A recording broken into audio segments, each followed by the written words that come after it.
All right, this year, I know there's been a lot of talk on the news, and you've seen several states who have opted out of the Common Core and things like that. Currently, Common Core is still the curriculum that we are teaching in the state of Georgia. So we're still sticking with Common Core. Our teachers have done some work with the Common Core this summer. They went to an unpacking session for math, to where again they spent 3 days doing learning about the standards, how to teach the standards, some strategies that they can incorporate in their classroom.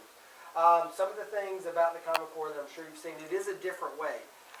It's different than we're used to. Last year we did a Common Core principals chat, but we're still sticking with the Common Core. Georgia has not changed. The only reason I put this in there is because I know that there was a lot of stuff in the news, and now you've got a lot of stuff, as far as with the elections coming up. People are saying a lot of things. Oh, when I'm governor, we'll get rid of Obama's Common Core. It's not anyone's Common Core. It's just a set of Common Core standards. And there's a whole process. Just because someone's elected, they don't necessarily have the power to get rid of stuff. They're just saying that for your votes. So right now, we are still sticking with the Common Core. That is what our teachers will be teaching in the classroom. Again, brief overview. Some of the things that you'll be seeing more of, specifically with the change in assessment at the end of the year to the milestones, which we'll talk about in a second. You should see writing a whole lot more in your students' classroom. You should also see fewer grades, more descriptive feedback. Fewer grades, more descriptive feedback. Because one of the things that we talked about with teachers is if I came into their classrooms and just said, needs improvement, needs improvement, needs improvement, does that help them? No. But if I tell them what are some strategies they can do to get better, that's what helps. And I think that for so long we've been giving kids a 80 or a 70 or a 100 or whatever, but it doesn't tell them how to get from that 80, which, well, it's a B, so you're fine. We haven't told them how to get from that 80 to that 90, to that 100. So that's the growth that we've been talking about. So you should see more descriptive feedback, and you should see less percentage-based grades. Because if we give them, especially if it's in writing, you'll give it to them once, get the feedback, make the changes, then it's a longer process. So you'll see that, because one of the things that, and you should see that across the curriculum, they should be writing in PE, they should be writing in art, music, everything they should be writing in. So I know in math, a lot of our teachers are now doing interactive notebooks where they're writing in math. You may not see all the writing they're doing because a lot of the journals they keep here at school, but when you have conference with the teacher or if you have a question, ask to see those. Can I see their interactive notebook? Can I see their journal? Because it's important for you to see their writing also.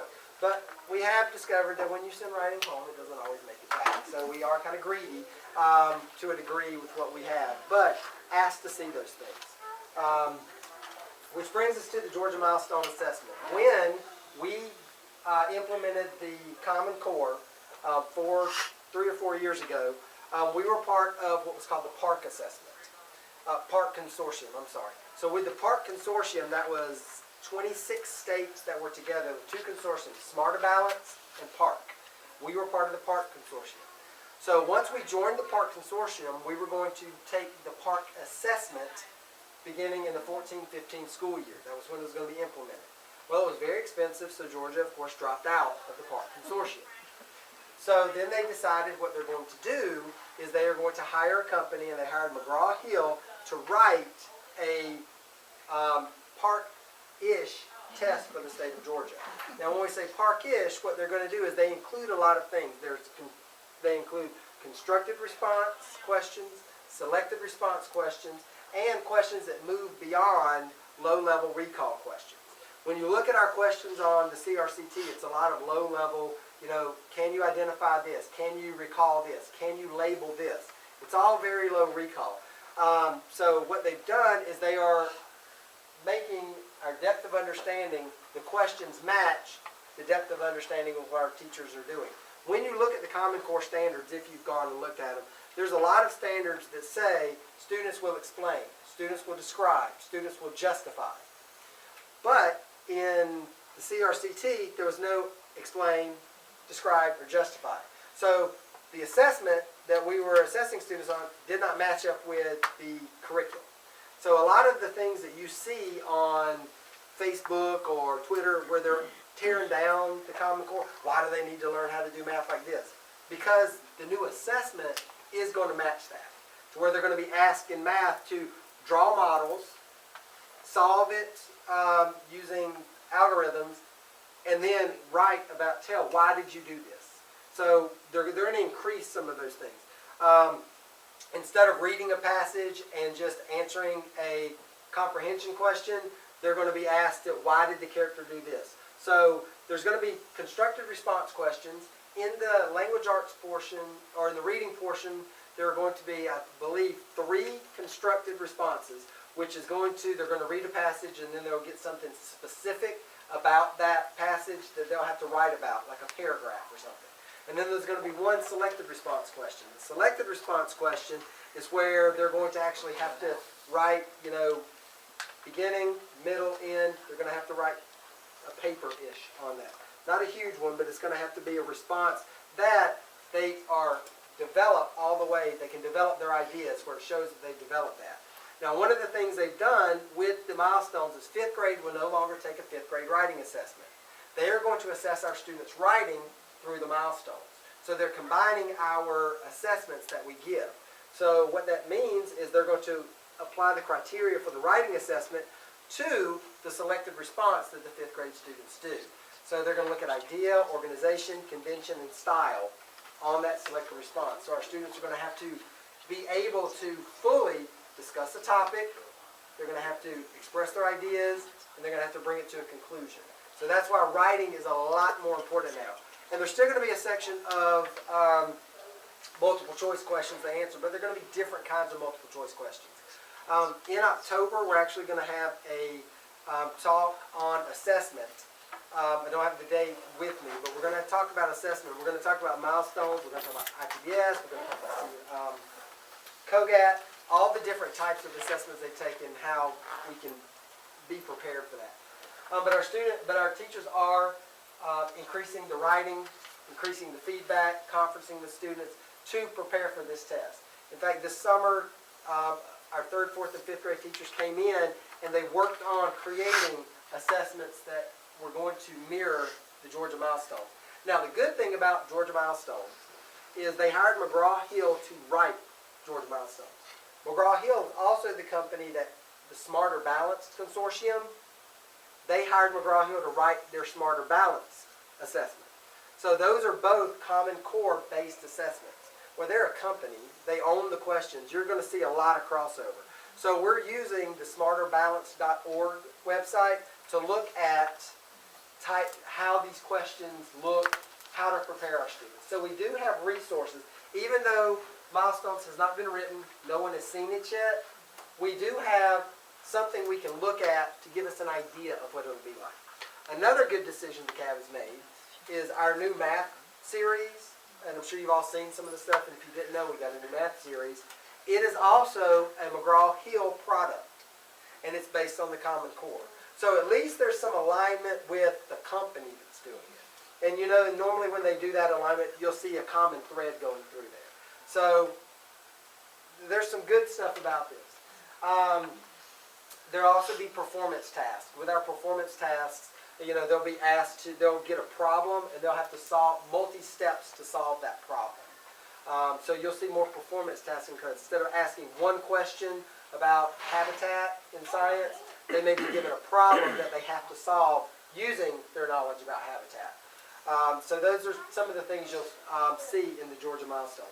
We really don't know a whole lot about Georgia Milestones because the summer was when they just decided that we weren't going to do Park, we were going to do Georgia Milestones. It hasn't been written yet. No teachers have seen Georgia Milestones. We are just right now using the information that we've been given to do our best to prepare for it. But that Smarter Balance, I think, is a really good key. They've also asked us to use the Park, parkonline.org, for types of questions that the students are going to be asked. Was it PARC or PARK? PARCC. CC.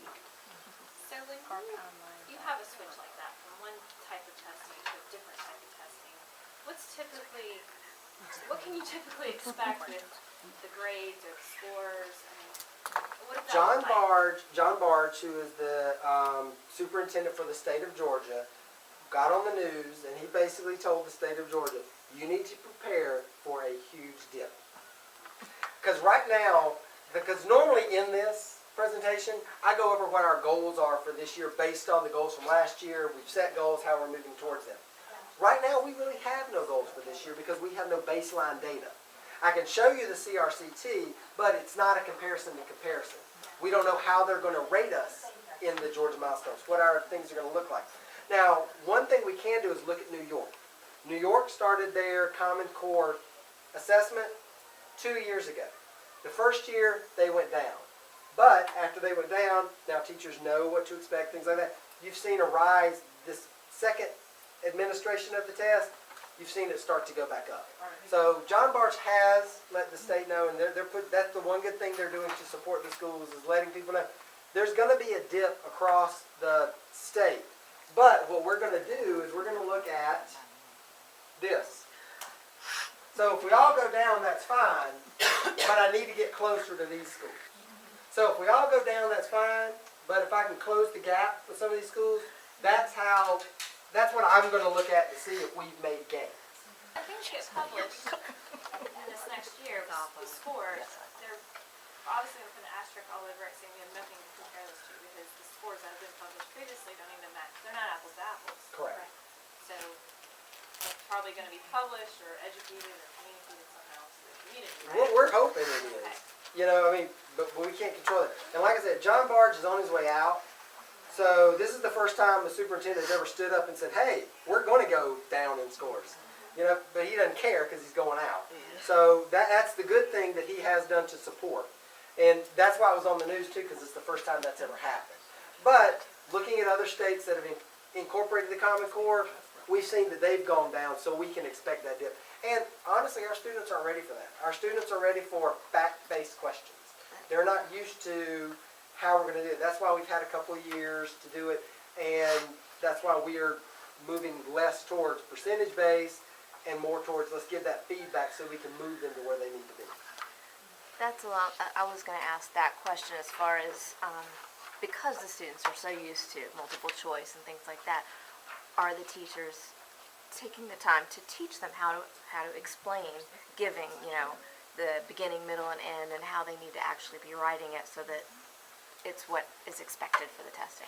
Yes, part of the thing that we did on this summer when my 3rd, 4th, and 5th grade teachers came in is we talked about the different types of assessment. And reading and language arts we worked on. Typically, the types of reading tests you would see is they would read a story. So let's say they would read Because of Winn-Dixie. They read that book. The test that they took would be based on Because of Winn-Dixie. What did they do here? What did they do? It was all a bunch of comprehension. Right. But when we transition to the CRCT, they're giving a cold reading passage, and they have to extrapolate the information from something that they haven't gone over and over and over in class. So the first thing we needed to do was, how are we going to write assessments similar to that? So we used a couple of websites that Lexile leveled our reading. So we got, first off, reading passages that were on level, and they're cold. The kids will read them for the first time on the assessments that they take in class now, and they'll have to compare and contrast those. They have to write about them. Every test that they give, every summative assessment they give, has to have some form of writing component in there. That's where your feedback will. If you're seeing summative assessments come and they're not having those writing components, it's not telling, it's giving me feedback. So, but that's something we want to follow up on, you know what I mean? Because we kind of said that that's how we're going to prepare our kids. Right. If they're not writing from day one on the assessment, and that gives us the opportunity to pull them, make those changes, give that feedback. We've also told the teachers, give them feedback, give them back the test. You don't always have to grade it the first time they turn it in. Give them the opportunity to succeed, because it's not important that they were able to do it right the first time. It's important that they're able to do it right at some point. Right. So it's a shift for teachers. It's a shift for everyone. But we have taken steps. You know, like I said, they came in 3 days during the summer to begin that work because they realized that it is important work. And there are some things that I'm hopefully y'all are already seeing where there's some difference in there. So that's kind of how we're trying to prepare. Last big thing is the district charter versus the charter that we have now. Our charter is up this year, but we have filed for a year extension because we want to see what the district's going to do with the district charter status. Now, I went through district charter conversion in Fulton. We were round one. I'm familiar with the district charter conversion.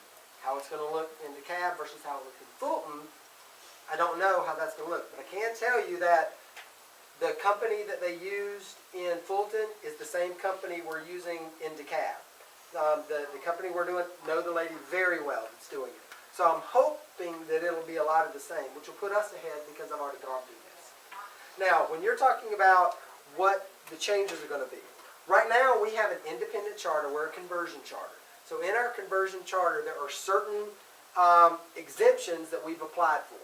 Now, the way the charter works is that we write our charter asking for certain exemptions. We can't exempt from certain state laws. We can't exempt from any federal laws. Basically, what we can exempt from are some state laws and district policies.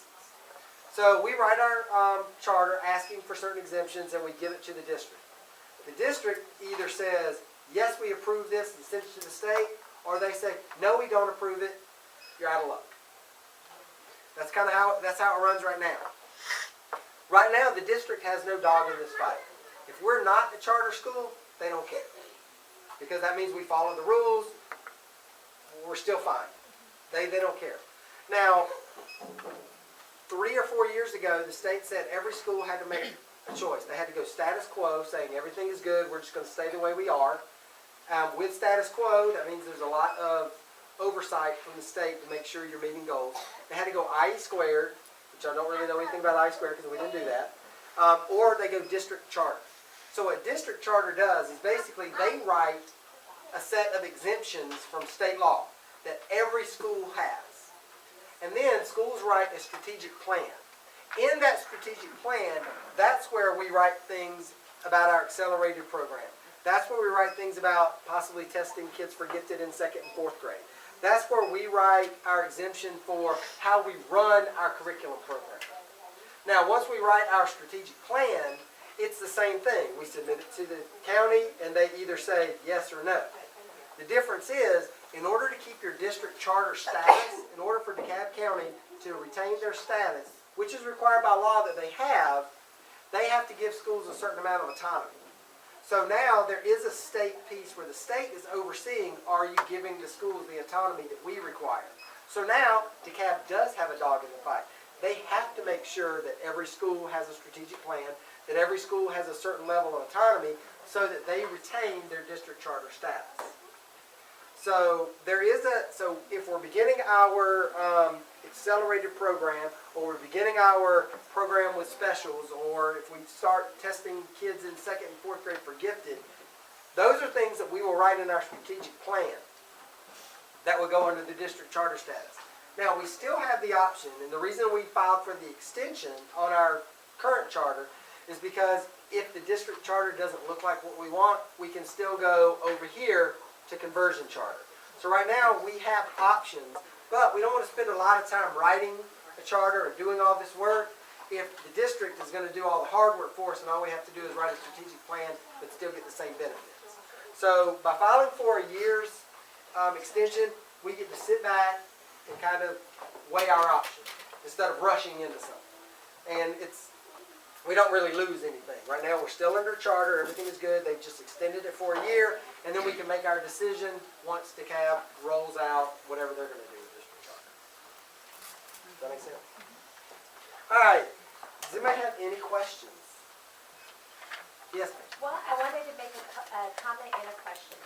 Going back to the teacher conferences, I wanted to just give you feedback and tell you how much I appreciate that 3rd grade did their conferences so early on. I think it made a big difference not having to wait for the teachers to know who their students are, so I really appreciated that. But my question was, and this is more of for the council charter, there was a parent who had a question about if the council meetings are open to any parent or if it's a closed meeting. No, they're open to, anyone can attend. Anyone can attend the charter meeting. That's why we put them on the calendar, we try to, anyone can attend the charter meeting. I think the terminology makes parents feel like if they're not part of a council, that they can't attend. So I don't know if it can just be a blurb that all are welcome, or, does that make sense? It's already out there, but yeah. Okay. Yeah, it does say that. Oh. This year they have done a better job of saying everyone's welcome to come. But in the past, I agree. Communication is that if a parent does come, they are not able to speak unless they've been asked to be put on the agenda. Because then it does Gotcha. go into it becomes a parent meeting, not a council meeting. That's the only stipulation. So they can attend and just observe? Sure. Yes. Yep, and that's why they're always on the calendar. If you Unless- notice, they're always on the right-hand side of Right, the calendar. right. But if they want to Yeah, speak, they but can be put on the agenda, right? Right. But they have to get, They We're do. going to be speaking about council business and not just. They email the council, and the email address is on the website, and they say what they'd like to bring up. Now, as Dory just said, if it's something of, I would like to speak about Jane Doe and her teacher, Yeah, that would well, be yeah, rerouted that's- to- Right, right. But And this is a question for another parent that wasn't able to come, so that's why I wanted to make sure. Okay, and I've gotten a couple also, Okay, and to be honest with you, I've told them they're open and nobody's attended that. okay. Maybe it could go out in one of the e-blasts as a, hey, did you know Right. charter council meetings are open? If you want to speak, just kind of give them the Because this parent, gist. the last council meeting, she said that she came in and she's like, oh, there's only 5 people. Do I go in? I don't know. I don't know if I'm allowed, that type of situation. Yeah, we'll figure out the next one. And I appreciate this being videotaped, and I hope it works well, because I think it'll give a lot more parents who want to be here that can't be here. Yeah, because we try to have it in the morning, we try to have it, and there's Right, honestly it's never a never good time. yeah. And will the PowerPoint be online also, or should I Yes. just, okay. Yes. I'll email it to you. Each level is giving us their day, and they'll send it out. They'll all be by mid-October, but they're giving us the day so we can acquire the subs and the interpreters and things like that. I also have a comment and question. The comment is about a year ago when you first got here, you had a meeting like this, and you talked about how you're going to be seeing less multiple choice, and you're going to be. And I just wanted to say, like, for my child, comparing what she's bringing home now versus a year ago, it is a sea change, and I really appreciate the work that you I'm and glad the you said faculty that, have because I done. was like, oh, no, I'm seeing the same thing. Occasionally you get something home, but I understand that's just test practice. But I mean, like, math is coming home that is making her furrow her brow. Like, she had to write her own word problems last night, and I was so happy. Right.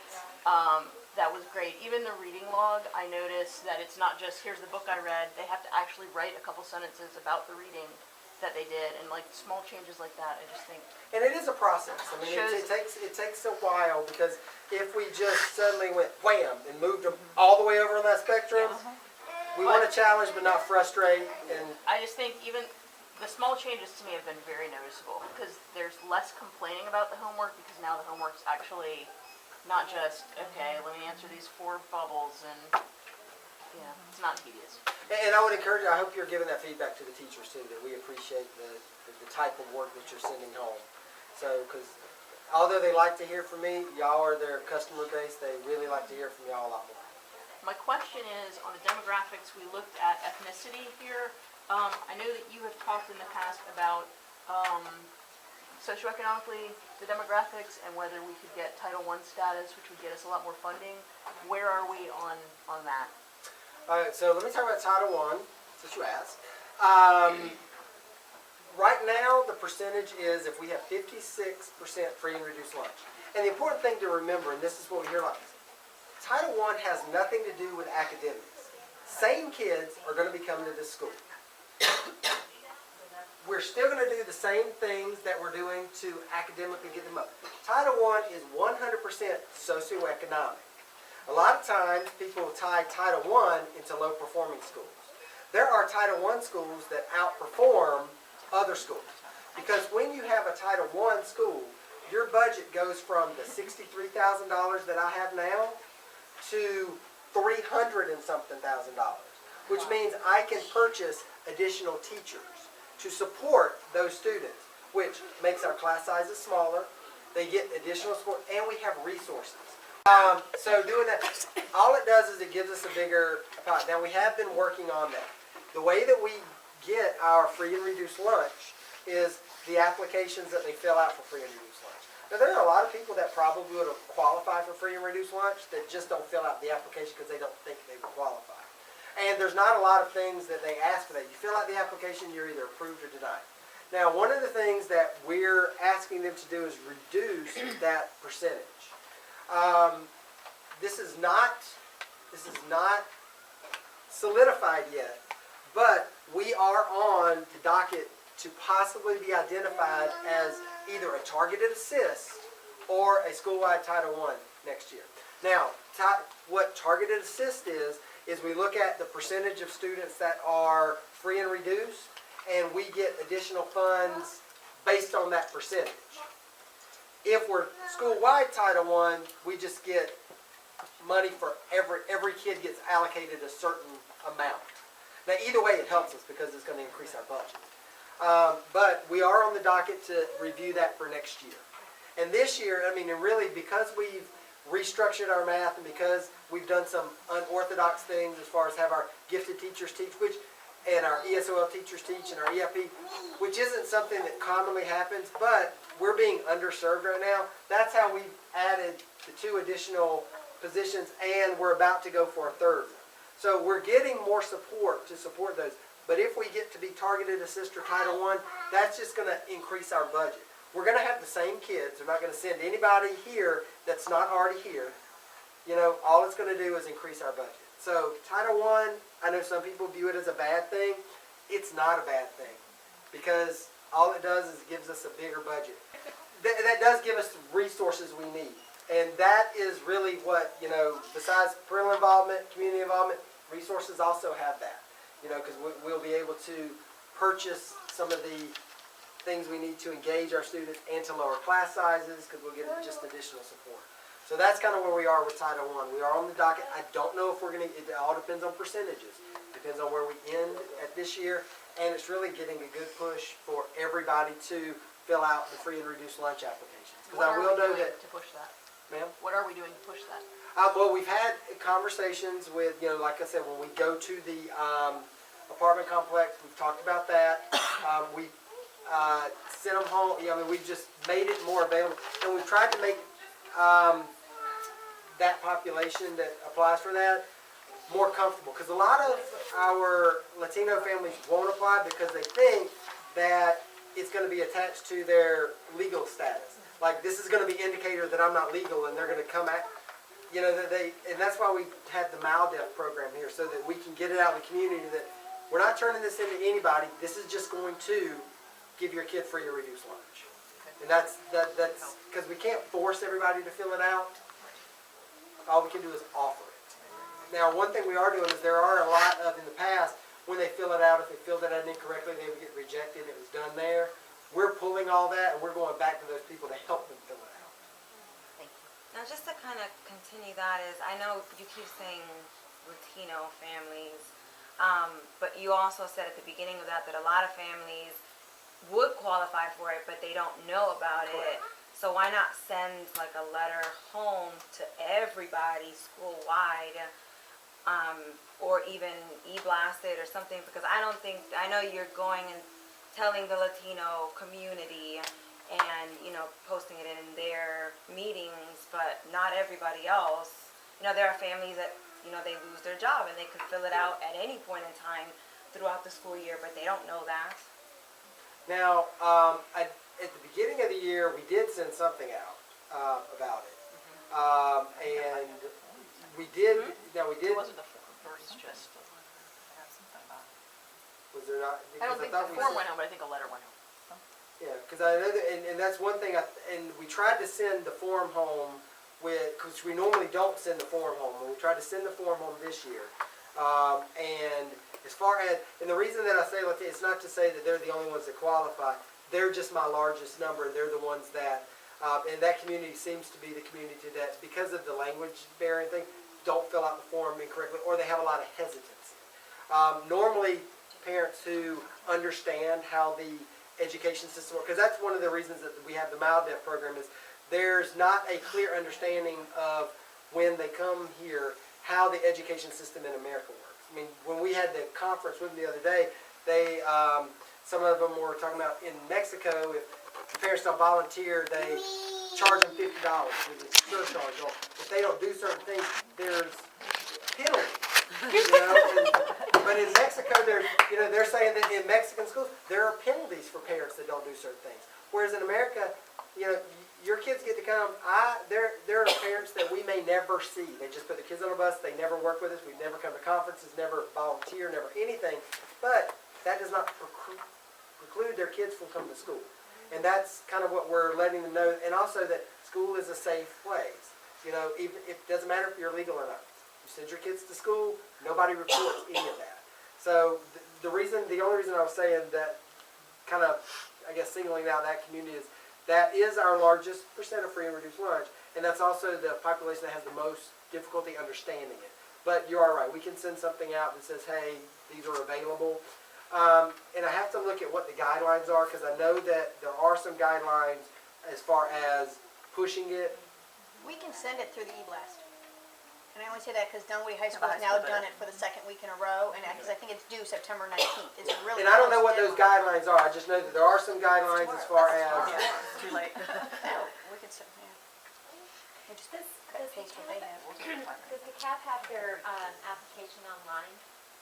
For free, no. I know They send the CAP free and does. reduced, they send the free and reduced applications directly to the school right before school starts. I know Cobb switched over and started doing both, and I think there's been an increase in families applying for it because as they come in to register, they can go ahead and do it online also, but that's additional. I have another question. From the tutoring program, you said it's going to be in the mornings. Do you have roughly when it's going to start? Miss Alexander's still putting that together. Okay. So it depends on how many volunteers we have. I mean, there's a lot of factors that go into that. So Miss Alexander's in the process of, she's met with several different organizations.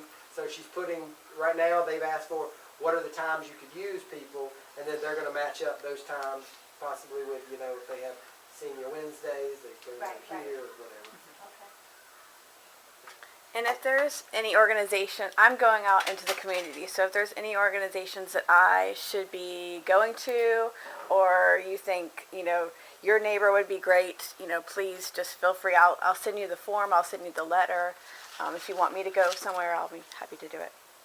And I have little cards too, so if anybody wants a few cards to hand out to people, just says join us, become a volunteer, and has our phone number, so. Yeah, I think once these programs are solidified and in place, I think we can probably reach out to people within our own neighborhoods and say, hey, this program exists, Like the you're- neighborhood you're a retired bulletins, if teacher, you know. Would you like to help out? Yeah. One So someone morning that came or to whatever the this is. CCRPI meeting, and she was a retired teacher, and she wanted to get involved, and I talked to her I back. think there's a resource out there we could tap into, and Yeah. you gotta get the program in place and then communicate that to that. And the program is, she's building that, so it's pretty getting there. Now, what about a sponsor, program? I know we had last year, the year before last year, one designated person that would go out into the community and try to get sponsors that they would either donate money or partners. That's a function of the charter council. The school can't send someone out, so the charter council does it. And I think y'all got, who's in charge of, We've asked a couple of times, we have parents that are willing to help, but nobody to lead it right now, so right now, no, we're not out in the community. so, and that's why we have the charter council, because there has to be certain distinctions between the school and the charter. The school itself can't solicit or things like that. That's where the charter council comes in. Yes, sir. Just real quick, on the numbers, as I understood the rule, that it was federal law, I understand there's exemptions, everything, but the general law was that you can't get any Title I funding unless your percentage of free or reduced lunch, or whatever that's called, is at the system average, and I always thought that the Cobb County system was like 70%, so I thought, well, we'll never get there because we don't have. No. So they what are set- those numbers and what is the They rule? set it. Each county They sets it set it? separately. Yes, they set their own percentage, the county does. So right now, the CAPS is at Fulton County 56. is like 48% free reduced, you get on targeted assist, 51% free and reduced, you are school-wide. Okay. DeKalb County's is 56%. And where? We're right at 51, 52. We're floating in between there. But I think the reason we're on the docket is I think next year they're looking at lowering that percentage. Because actually there are a lot of schools that are similar to us Right, that are right there. Really high We need, and need they don't get the support. number. We're not getting it. You know, they still have, and the Title I funds is where that's going to come in. And when you look at the Title I schools, because the percentage is so high, there's fewer of those schools, and their budgets are massive. So I think they're looking at a process to spread the wealth. Right, because there's a finite set of money, and then they gotta decide how it, right? Well, the way that they get the money, it's through FTE. It's the FTE, and I forget what it stands for because I just call it Full-time full-time enrollment. There you go. I just call it FTE all the time. So based on that, each student is worth a certain amount of money. And you've got your general ed student, which is worth the least amount of money, and that's the amount of money dedicated to that student to get their education. And then every student has a dollar amount on their head. So in October, what we do is we count to see which student is in certain programs and things like that. When we look at free and reduced students, we look at those. The county earns that money. So what happens is the county earns that money. We actually earn money for the county for our free and reduced. The only problem is, since we don't hit that percentage, we don't get the money we earn. They take it and give it to other schools. So if they reduce the percentage, we'll get the money we earn. So that's kind of how, so when you say, there is we earn the money as a county based on the number. So if the number goes up, the amount goes up. So there's not a finite, But you know, they still you're getting, take that number and they decide. correct. So there's not like a block of, you're getting 33 million and you figure out what to do with it. Depending on how many kids there are, that number, it's affected in there. It can go up or down. If we have a higher, we got more free and reduced kids versus, you know, we got more money. It's based on the number of students that are here. But every kid that we get that's marked free and reduced, that earns money for the county, but then they distribute it based on the 56% that they have.